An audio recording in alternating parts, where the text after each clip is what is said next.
Bakit ano ba ang... Look! Nag-work ko ng entertainer.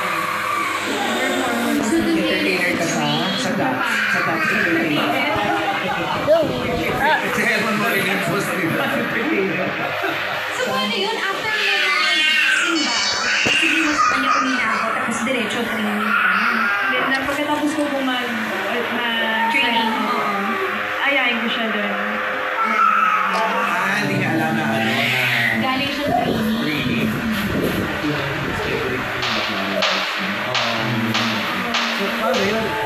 Paano mo sinasabi na, nandito na ako nandito na ako magagali. Kasi pagkabulak ako eh. Okay. Ay, sabi ko, doon naman tayo kasi Miyerkules na yun. Magsimba tayo. Saka hinatid ako ng tropa kong HPG. Wala ko. I could do this if I wanted to. Back on the grind. Anyway, Bakit hindi mo sinabi sa kanya? Papunta kang Japan? Bakit hindi mo sinabi sa kanya? Kasi baka hindi po niya matanggap yung ating word. okay, kung hindi niya matanggap, pwede iwan mo siya. Meron kang fear na baka hindi niya matanggap, tapos iwan ka niya. Tapos hindi mo kakayanin iwanan ka niya. Bakit na-experience mo na rin dati? Bago sa Justin? Siya po talaga yung first time niya. Nag-Japan ako. Siya yung girlfriend ko. First time mo. So medyo parang alaman ka. Pero may ex ko na sinasabihan ko na pupunta ako doon. Tapos ayaw niya. Parang huwag ka mag-work doon. Baka natatakot na siya. Kaya nasigubutin na ako. Pero hindi mo ba binigyan ng benefit of the doubt na lang si Justin na baka isamahan ka pa niya. Samahan ka pa niya. Talagang tinagaw ko talaga siya. Gusto kong protektahan niya. Pangalan ko yun. So nangyari ba na nakaalis ka na? Hindi mo pa. Okay. Oh my God! Ano? Alis? Natuloy! Wala siyang passport. Ha? Nakaalis ka na wala siyang alam. Baka kayo pa nakikita na kayo 3 months, 6 months kasi yung video call na ata dun eh. Saka video ko lang ha. Kaya po, tama siya. Parang 3 months bago kami magkita. 2 months, ganun. So, chinarot mo siya, Justin. Si Justin. Bilang wala akong idea na hindi ka ba na nagtakot? Hindi ka nakikita, hindi siya mapuntahan. Hindi siya pag-laging video call. Wala kang ganun. I could do this.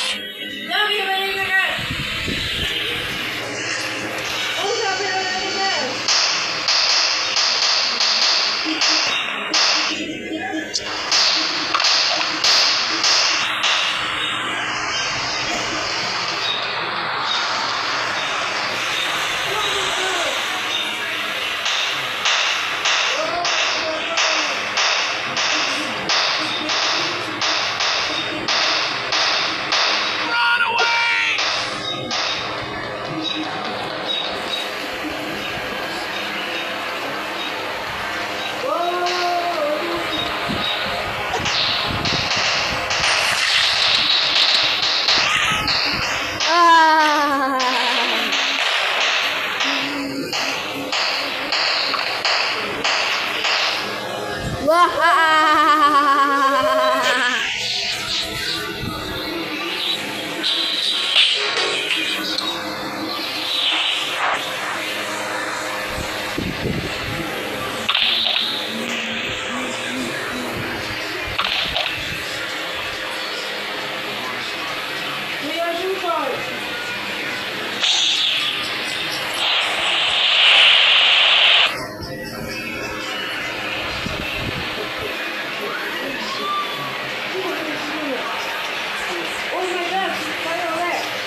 no, this is you guys.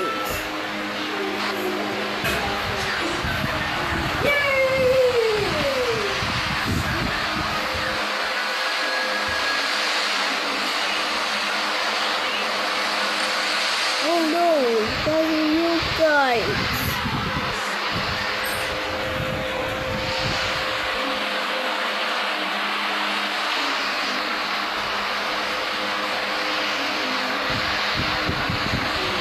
Oh no, that's you guys. You know it.